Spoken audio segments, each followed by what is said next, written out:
All right. Well, Dan Pallison here with Kenny Gatliff. Kenny, great to see you again. Yeah, good to be back. So, Kenny, we're recording here in April. April is sort of tax month, with the main tax deadline. This is the first year that my wife and I are extending. And I'll tell you what, it's not that bad. Simple form, quick estimated payment, and it's not too bad. Are your taxes done?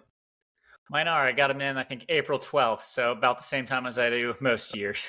Oh, good for you. Overachiever, 3 days to spare. So, hey, here, let's do this. Kenny, I wanted to just chat a little bit about tax strategy here in April being sort of a tax month. And so, our last conversation, we talked about asset location. So, making sure the right types of investments are in the right accounts. And so, today, let's start with that brokerage account, that taxable investment account, and this idea of tax loss harvesting. So, a really cool strategy. Can you tell us what that is?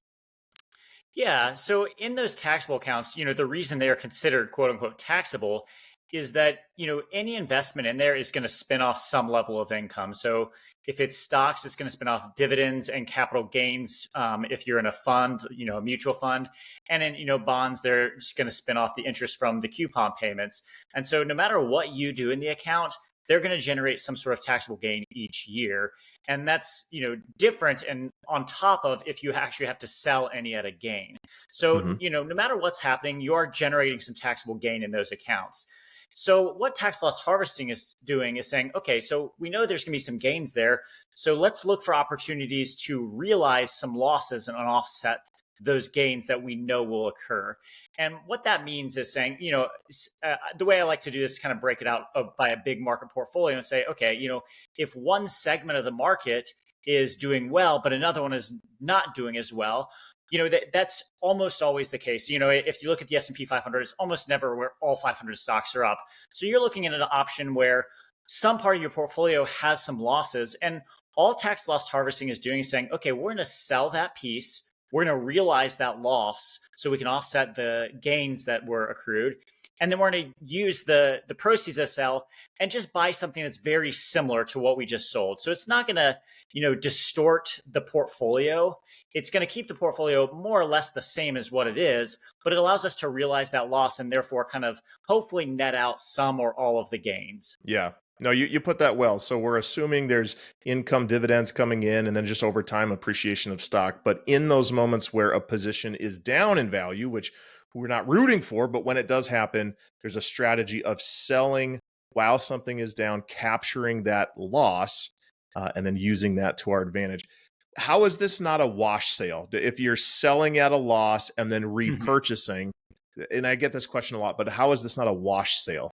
Yeah. So for those that don't know what a wash sale is, it prevents people from doing kind of this exact strategy with an individual security. So if I own Apple stock, I can't sell it, realize my loss, and then buy it back that same day or the next day. In fact, if I buy it back within the next 31 days, well, then I'm not able to realize the loss on my tax forms, essentially. Mhm. So what we do is, as I said before, buy something that's very similar. So, for the individual stock, if I'm, we don't trade individual stocks, but for the sake of this argument, saying, okay, well, Apple stock is very similar to some other US large growth tech oriented company. Mhm. The way we do it is actually going to be even a little bit better since we're not buying those individual stocks and selling them. If I'm saying, okay, well, if US large growth stocks are down, for the time I bought them, I can realize a loss. I'm just going to go buy a fund that's going to contain a lot of the same large growth stocks, but it's not going to be the identical fund. And therefore, I don't have to worry about the wash sale rule. I don't have to worry about being uninvested for those 31 days. I'm owning essentially the same part of the market. It just looks a slightly different so that I can avoid that. Yeah. Yeah. Okay, good.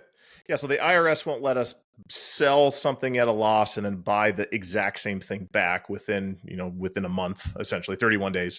Yep.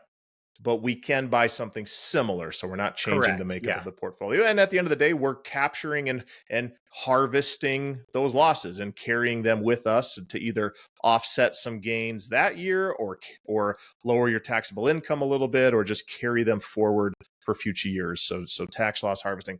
So Tax loss harvesting is this awesome strategy to be using in our brokerage accounts, but we cannot use them in our qualified retirement accounts, right? Our Mhm. IRAs and our Roth IRAs, because all of the gains are deferred and you're not taxed on those accounts, at least an IRA, until you take the money out of the account, and then it's taxed as ordinary income. But there's another strategy we like to implement in those accounts, so like an IRA or Roth IRA, and it's just this idea of rebalancing. So Kenny, can you just quickly high level let us know what like opportunistic rebalancing is and how we use that? Yeah, sure. So rebalancing in general is saying, okay, I have a target. And the easiest way to look at this is stocks to bonds. If I say, okay, I want to be 50% in stocks, 50% in bonds. Well, if I just set that and forget it over a number of years, one of these two asset classes, and usually stocks of the long term, is going to perform better than the other. And so, what I don't want is for that to get out of whack. If I want my portfolio to look like 55-55 and I just let it drag for a long time, all of a sudden it can be 60-40 or 65-35. And so, what we're doing in rebalancing is, we have some parameters. Well, we'll let it move a little bit, but if it breaches, what we define as a necessary rebalance, we're going to bring it back to that target. And so, what opportunistic rebalancing looks like is saying, if I have a retirement account, especially if I'm, taking income from that, and my stock portfolio is down, well, what I don't want to do is sell stocks while they're down and therefore lock in those losses. I feel like it's a little counterintuitive to what we just said with the tax loss harvesting. It's a Sure. very different concept. We don't want to sell while something's down, lock in those losses so that we don't have the opportunity to recoup when the market inevitably does go back up. And so it's just a matter of where in that time we're saying, okay, we're going to let the portfolio drift a little bit or even actively buy back into stocks when they're down, because we know historically when stocks are down or down, especially if they're down significantly, their expected rate of return in the near future after that is higher than in regular times. So essentially it's utilizing the old adage for what makes a good investor. We're going to buy low and sell high. So that's all opportunistic rebalancing is if something's low, if something's dropped considerably, that we're going to tend to take whatever's high and reinvest in whatever's low so that we can take advantage of that bounce back. Yeah. Yeah, and doing it as the market allows, right? Like I've talked with clients and prospective clients, and they say, "Yeah, we rebalance, or we rebalance every quarter. We rebalance once a year, and that's better than not at all, right?" But Mhm. but there are market swings, ups and downs, some volatility, within a calendar year or even within a calendar quarter. That if you're not rebalancing at the peaks and troughs of some of these, some of the volatility that we see, then we're not able to really capture and sell high, buy low, and do that. So this opportunistic rebalancing is simply rebalancing right when there's opportunity, rather than just scheduled out once a year we rebalance or once a Mhm. quarter. So Yeah, and I can give yeah, you two please. really good examples of that in the time that I have been doing this. I've been managing assets, and the first was in 2009, and the second was in 2020. And in both of those scenarios, the market dropped considerably in the first quarter of the year, and by the end of the year, not only did it recoup those gains, but it ended up recouping those gains and then achieving an additional return on top of that.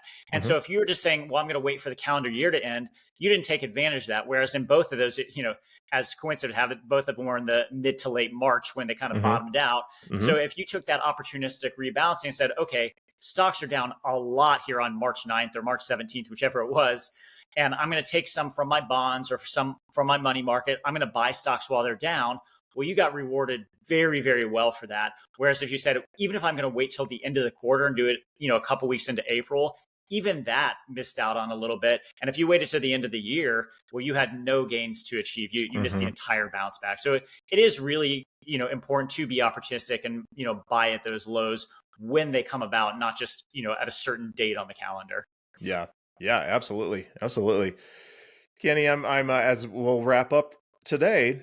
I'm thinking through conversations I've had with folks, and they'll ask about our investment philosophy, and we'll essentially say, no, we're not active traders in that we're trying to beat the market or get out in front of the market. But as you've laid out, we're pretty active in following what the market is doing, and either tax loss harvesting if that's available, or rebalancing when that's available, depending on the type of account. So I'll tell you what, we're closing in on our 10-minute limit. So Kenny, thanks again for everything. All right. Sounds good. Thanks, Dan. Yep.